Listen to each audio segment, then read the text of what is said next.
নমস্কাৰ।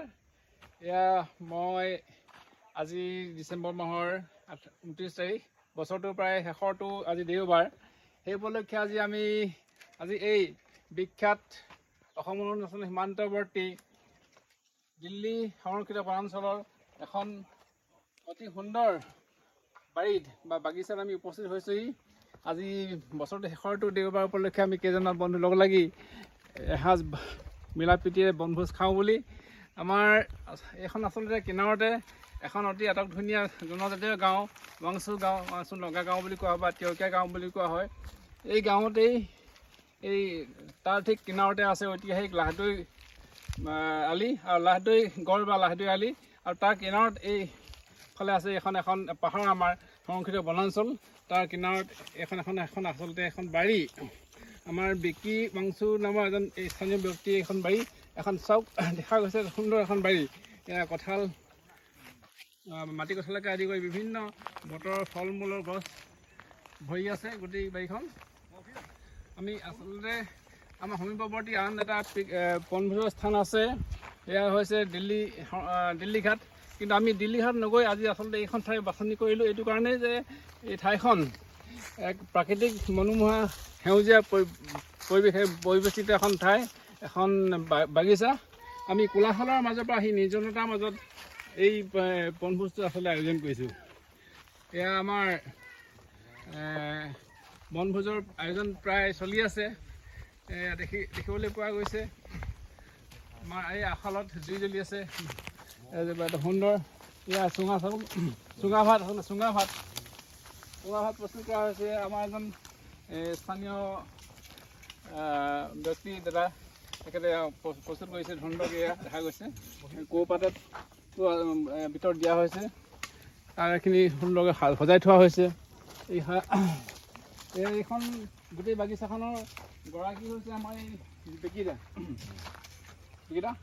আপোনাৰ এই যিটো সুন্দৰ বাৰীৰ যিটো ব্যৱস্থা খুব ভাল লাগিছে।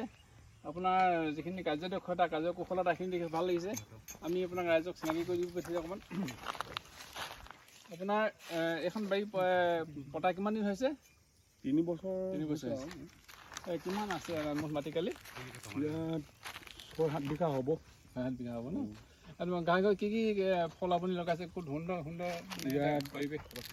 মৌচুমী আছে, লিচু আছে, কমলা আছে, গোল নেমু আছে, আম 2 বিধৰ আছে, এনেকৈ ঢেৰ হেৰি আছে। এনেই ট্ৰায়েল কৰি চাইছোঁ কি হয়। ভাল লাগিছে আচলতে। হয় তেতিয়াহ'লে আৰু অলপ কৰি যাম। কিবা চৰকাৰী সাহায্য পাইছে নেকি? নিজৰ ব্যক্তিগত ভাল লাগিছে। আপোনাৰ বাৰীখন আৰু উন্নতি হওক, আৰু আমাক ইয়ালৈ যে এইখিনি আজি অনুষ্ঠানটো অনুষ্ঠিত কৰিবৰ কাৰণে দিলে, তাৰ কাৰণে আমি ধন্যবাদ জ্ঞাপন কৰিছোঁ।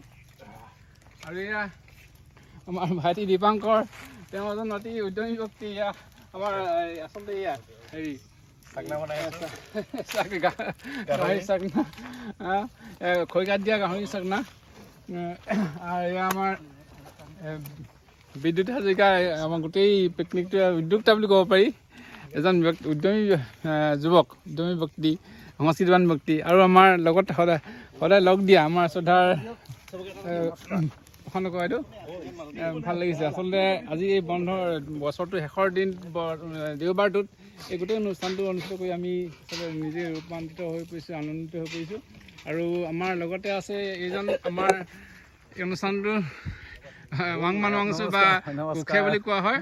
তেওঁক আমি ইতিমধ্যে চিনাকি কৰি দিছোঁ, এজন খেলুৱৈ হিচাপে, আন্তৰ্জাতিক পৰ্যায়ৰ এজন বিচাৰক হিচাপে উচু খেলৰ। গতিকে গোটেই অনুষ্ঠানটো অনুষ্ঠিত কৰাৰ ক্ষেত্ৰত যিসকলে সহযোগিতা আগবঢ়াইছে বিভিন্ন ধৰণে, সকলোলৈকে আমি